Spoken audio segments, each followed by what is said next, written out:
All right, let's dive into operations strategy. Okay. You've provided me with a stack of reading material excerpts Yeah. from Operations Strategy by Slack and Lewis, Mm-hmm. plus a ton of case studies, Yeah. all from the same book. Yeah. My brain is already buzzing. Uh-huh. So thankfully, we have an expert here to help us I'm happy to help. unpack it all That's true. and really extract the golden nuggets of knowledge. Operation strategy can be a dense topic, Right. but it's essential for understanding Yeah. how businesses actually function. Yeah, it's like peeking behind the curtain, right? Right. We all interact with products and services every day. Yeah. But we don't often stop to think Gosh. about the decisions and processes No, that make them happen. absolutely. And that's what this deep dive is all about. Right. Understanding how companies use their physical resources Uh-huh. and systems Mm-hmm. to create Yeah. and deliver value. It's all about bridging the gap Oh, interesting. between a company's market goals Okay. and the details of how it gets done. So let's jump right in. Sure. The book starts by defining operation strategy. Okay. What's the most concise way to explain this? At its core, Yeah. operation strategy is about aligning a company's operations with its market position. Okay. So it's not just about being efficient. It's about being strategically efficient. Strategically efficient. I like You have to align Yeah. your operational capabilities with your goals. It's almost like tailoring a bespoke suit. Yeah, that's a great way to put it. Right. Think of it like this. Yeah. If your company's competitive strategy Okay. is to be the low-cost provider, your operations need to be Yeah. streamlined and cost-effective. Makes sense. But if your strategy Yeah. is based on innovation Okay. and speed, Right. your operations need to be flexible Got it. and adaptable. The book gives an example Yeah. of a metrology instruments company Oh, yeah. that prioritizes being first to market Mm-hmm. with innovations. Right. It sounds impressive, but Puts a ton of pressure right. on their operations. How so? They can't just focus on optimizing Gotcha. existing processes. Yeah. They need to build in flexibility Okay. to accommodate Mm-hmm. constant change Right. and new product introductions.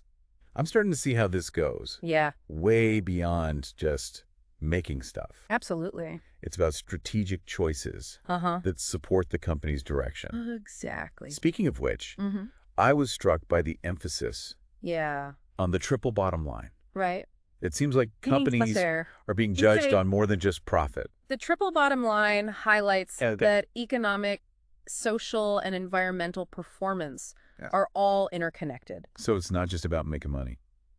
It's about making money responsibly. Responsibly, yeah. Operational decisions impact not just the company's bottom line, But it's also employees, customers, Yeah. the community. the planet. Yeah. Planet. Wow. Yeah. Like the case study with Narayana Hriyalaya Hospital. Yes, They managed to do they did. high volume, low cost heart Yeah. surgeries Uh-huh.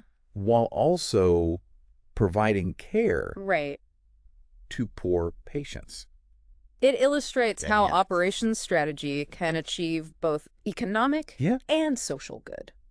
Okay, so we've established Mm-hmm. that operations strategy Yes. is about alignment Uh-huh. and considering Right. the triple bottom line. Yes. What are some of the key performance objectives? The book outlines 5 core objectives: Far frame. quality, Okay, speed, got it. dependability, flexibility, Okay. and cost. It sounds a bit like a juggling act. It is. I imagine it's hard to excel It is. in all 5 areas. There are often trade-offs. Oh, trade-offs. For example, maximizing speed might come Okay, at the expense of cost or quality. it's that fast, cheap, good, pick 2. Exactly. Right. You got it. How do companies actually navigate? That's where strategic decision-making Oh, okay. comes in. Interesting. It's about understanding the priorities Okay. of your target market Yeah. and making choices Right. about which objectives to prioritize. The book gives that example Yeah. of Bread and Manger. Yeah, they prioritize It's known for their fresh food quality and Right. customer experience and friendly service, over the lowest price. which probably means higher costs. Yes, Oh. but they're making a strategic choice. Yeah. And it's working for them. So it's not just about blindly chasing It's not. the lowest cost Yeah. or the fastest delivery times. It's about aligning those choices Right. with your brand and your goals. So the next part is capacity strategy. Okay. I initially thought, Mm-hmm. how much stuff can we make? Easy. But it seems like there's more to it. There is more to it. Capacity is about It's about sizing up for success. sizing up. Okay. It involves crucial decisions Yeah. about how much capacity to have, Okay. where to locate it, and how to manage it. So is capacity just about Well, the physical space of a factory? it's all of that and more. More. Okay. It involves considering all the resources and infrastructure needed to meet demand. So the book mentioned economies of scale. Yeah. Is that where bigger is always better? Not always. Not always. Larger operations can benefit Okay. from lower per unit costs, Oh, okay. but there's a risk Oh, a risk. of overcapacity. So it's not just about building Yes. the biggest factory you can You have to consider Yeah. demand fluctuations Yeah. and the cost of idle resources. The example of the vinyl record resurgence. That's a great example. Right. Yeah. Really highlights It, this need to anticipate demand. it illustrates how capacity decisions Yeah. need to account for market shifts. So getting capacity right involves... It involves striking a balance Okay. between meeting current needs Hmm. and anticipating future demand.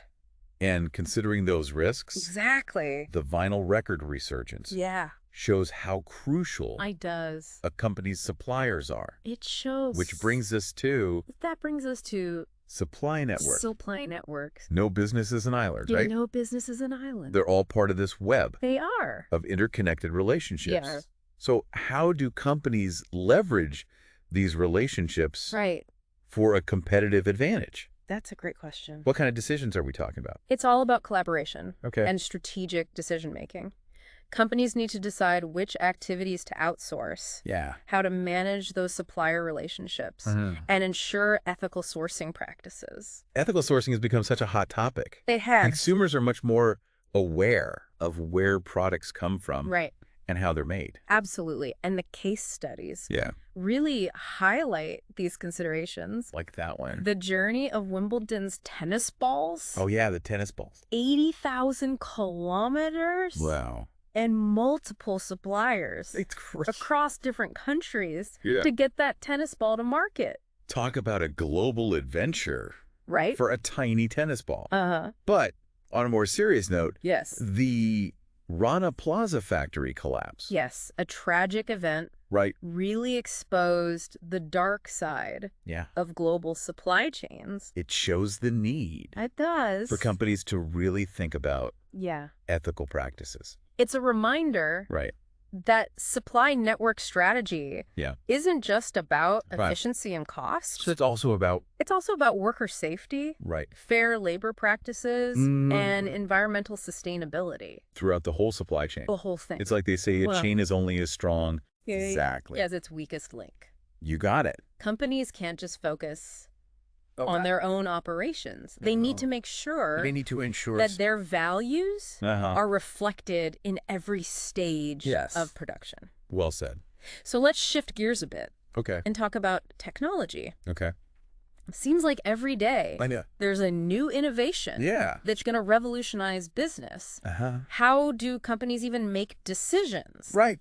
about technology? It's a challenge. Right. The key is to Yeah. approach technology as a tool Okay. to support your business needs, So not just jumping on the latest trend. not just the shiny new toy. Right. You have to consider Yeah. the degree of automation, Okay. how well it integrates with Right. other systems, That- and the impact on flexibility and costs. That case study Yeah. on Nestle's flexible factories Yes. really shows this. They've invested in technology Right. that allows them Yeah. to produce customized Kit Kats. Customized Kit Kats. Efficiency and responsiveness Wow. combined. That's an innovation I can get behind. Right. It shows how technology That shows how it can can really empower companies empower them. to be both efficient Yeah. and responsive. Exactly. So it's about finding the right tools Uh-huh. and using them the right way. The right way for your goals. Okay, are you ready I think so. to move on Yes. to product and service development? Let's do it. All right. This is where things get creative. New product development. Yeah. It's the lifeblood Yes. of any company that wants to stay ahead. Keep customers engaged. But it's a risky process. It's a risky and complex process. What are some of the strategic considerations? You have to strike that balance Okay. between speed, cost, and quality. We've heard that before. We have. Right. You also need to be good Yeah. at managing risk. And involving suppliers Okay. in the process. The book had some contrasting examples. It did. On one hand, Yeah. the story of the Airbus A380. The super jumbo. Right. Yes. All the delays. The delays and cost overruns. It's a cautionary tale It is a cautionary tale. about managing these big projects. It shows the importance Right. of integration Yeah. across the organization. And then on the other hand, On the other hand, there's IKEA IKEA. and their meta-kitchen system. They're known for Yeah. their long-term design thinking It's amazing and cost optimization. how they make such stylish stuff. Yeah. At such good prices. They've mastered Right. balancing innovation and efficiency. So that brings us to That brings us to continuous improvement. continuous improvement. It's not enough It's not enough to just set a to strategy just set it and forget it. and hope for the best. Companies need to constantly improve They do. to stay competitive. The book talks about two types, okay? Breakthrough improvement Improvement. and continuous improvement. So breakthrough improvement, That's about those big changes the big ones. that fundamentally change Okay. the way things are done. Got it. Radical innovations, new technologies, Okay. process overhauls. Those aha moments Exactly. that change performance. And then continuous improvement. Yeah. What about that? It's more about those Right. incremental tweaks. Okay, for the little things. It's about empowering employees Okay. at all levels Right. to find those areas for improvement. So it's like a constant process It's an ongoing thing. of getting better. That's right. The book mentions Schlumberger Yes. and their knowledge management systems. A great example Yeah. of how companies can facilitate Right. continuous improvement, By sharing knowledge. capturing and sharing knowledge. So even small improvements Even small ones, can add up they add up. over time to make big gains. Exactly. So it's not just about making big changes. It's not. It's about creating a culture Yes. where everyone's always looking to improve. Absolutely. A culture of improvement. And that brings us to And that brings us to the implementation phase. implementation, yes. Right. This is where it all comes together. We can have the best strategy, Right. but if we don't implement it, It's all for nothing.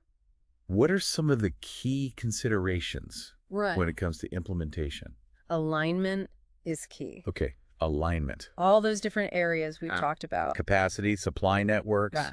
technology, product development All those improvements. need to be working together. It's like an orchestra, Exactly. all playing together You got it. to make a beautiful sound. That's a great analogy. What can go wrong Oh, lots of things. during implementation? One of the biggest risks is resistance. Resistance To But change. People like the status quo. They do, even if it's not ideal, even if it's not the best. You might fear the unknown Right, fear of or change. worry about the impact. So it's not enough It's not enough. to just tell people, You'd have to bring them along. to bring them along, Explain the what. make them feel part of it. You got it. The book talks about Yeah. implementation risk. Implementation risk. Is that mostly about technical issues? A lot of it comes from the human element. Oh, the human element. Resistance to change Yeah. is a big hurdle. So you need to communicate well. You need to communicate clearly, Yeah. consistently, And address people's concerns. that's their concerns. The book gave that example Mm. of Renault's Romanian strategy. For Dacia. Right. They put a lot of thought into They did. the social, environmental, Right. economic implications. Not just the financial. A holistic approach. It's not just what you implement, It's not. but how you do it. That's right. So once we implement Once you implement, our strategy, yeah, we need to keep an eye on things. keep an eye on things. Yes. Make sure we're on track. That's where monitoring and control. Monitoring and control come into play. But how do you monitor How do you monitor? something as complex as this? It's not always easy. It's not like you just look at a number. You can't just look at a number. Both you were good. One of the challenges is Yeah. strategic objectives Okay. can be hard to measure. Right. It's not like, How do you quantify yeah. strategic alignment? Right. Or like Right. competitive advantage. Exactly. The book had that story about Tesco. Yes, Tesco. They struggled to adapt to the changing market. It highlights Right. the importance of staying agile. So no matter how good No matter how good. your strategy is, Yeah. you need to monitor the environment. Absolutely. They make adjustments. Make adjustments as needed. So monitoring and control Yes. are about making sure Sure. Your strategy is still relevant. that's still relevant. Yeah. And to help with this, To help with this, the book talks about it introduces the balanced scorecard. a balanced scorecard. What was that again? The balanced scorecard Yeah. goes beyond just financial metrics. Okay. It looks at 4 Like perspectives. 4. Okay. Financial, Got it. customer, Uh-huh. internal processes, Okay. and learning and growth. So it's about getting It's about a more a more holistic view. holistic view of Like, performance. not just the bottom line. Not just the bottom line. It helps companies connect That helps and connect the dots. Yes. between their objectives. Between objectives and operations. So everyone is working Because everyone is working towards the same goal. towards the same goals, yes. It sounds like a Yeah. powerful tool. It is. So before we move on Before we move on, to the next part, yes, let's recap. let's recap what we've covered. We've covered a lot of ground. We Talked about talked about aligning operations yeah. with strategic goals, Mhm. the triple bottom line, Right. the 5 key performance objectives. Those 5 objectives. We talked about capacity strategy, We did. supply networks, Mm-hmm. the role of technology, Yes. the complexities of product development, Yeah. and continuous improvement. And we explored Yeah. the challenges of implementation. Managing risk, Yes. making sure everything works together, Marrying together, yep. and monitoring and control, Monitoring and control. using the balanced scorecard. The balanced scorecard, yeah. It's been a whirlwind tour It has. of operation strategy. But I think you're more informed now. I feel more equipped to think about To think strategically. how companies create value. That's great to hear. So are you ready I'm ready. to tackle the human side of implementation? Let's do it. Okay, let's Yeah. dive into Let's dive in. people, culture, Yeah. and change management. All right, this human side of implementation, Yeah. we can have the best plans, Mhm. the best technology, All right. but in the end, Yeah. it's people who make it happen. It is people. So how do we get people on board How do you get them on board? with nice strategies? Especially when it involves change. Yeah, change can be hard. Change is hard. Even when it's good, change. Even when it's good. How do we manage that? Communication is key. Communication. But not just any communication. Oh, what kind? It needs to be clear, Okay, clear. consistent, Consistent, and targeted targeted to who? to the different people involved. So not just like Not a memo. the company-wide email. No. Okay. It's about explaining the why, The why, yeah. painting a picture Okay. of the future, Yeah, what will it look like? and addressing their anxieties. Because people worry People do. about how change will affect them. How will this impact me? Right. Well, I still have a job. All those sorts of things. All of that. It's about making people feel It's about making them feel like they're part of the process. part of the journey, not just passengers. Yeah, not just along for the ride. It's about ownership. Okay, ownership. Yeah. Empowering them to contribute Their ideas. their ideas, their perspectives. The book mentioned Mm. implementation risk. Implementation risk. Is that mostly about Is it mostly about, like technical stuff going wrong? well, a lot of it Or is it more stems from the human element? the human element. Resistance to change is Yeah. a big one. So you need to communicate well. Communicate clearly Uh-huh.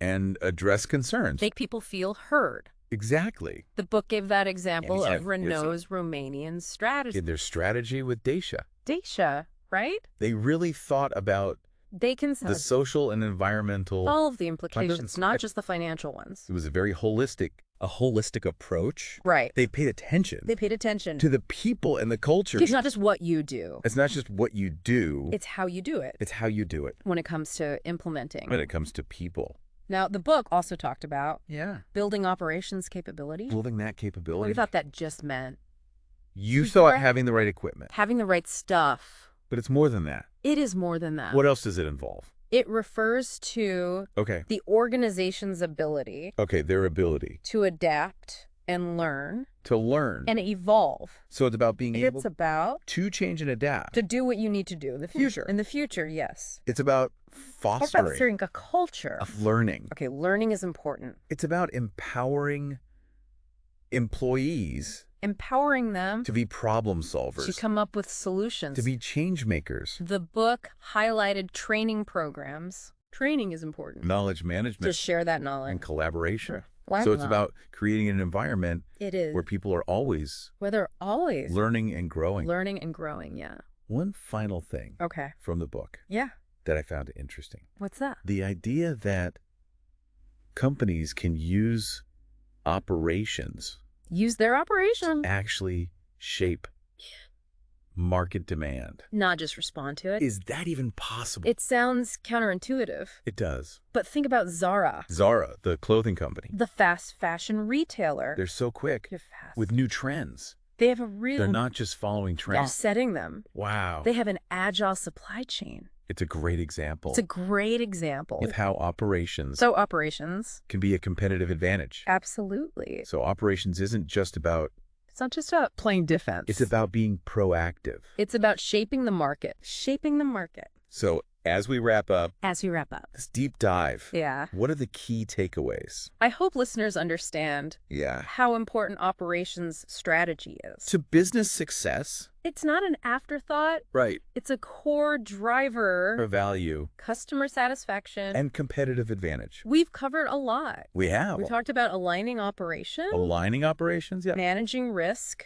Uh-huh. fostering innovation, Right. and building a culture, A culture and continuous improvement. we talked about the people The people, right? and the leadership. It's not just about It's not just technical expertise. about being adaptable Right. and resilient. So fascinating how complex ideas I know. can be broken down Broken down. when you have the right guide. Well, thank you. So thank you for being our guide. It was my pleasure. To our listener, Yeah. thanks for joining us Thanks for listening. for this deep dive We hope you learned something. Into operations strategy. about creating value. We've only just scratched the surface. We have. But keep asking those questions Keep asking those questions. about how companies operate, How they create value how they deliver value. in this changing world. How will things like AI, Right? AI and automation which thing, and globalization. for new challenges What new challenges and opportunities and opportunities will we face? in the future? Keep learning, Keep learning. keep exploring, Keep exploring. and keep diving deep. Dive deep.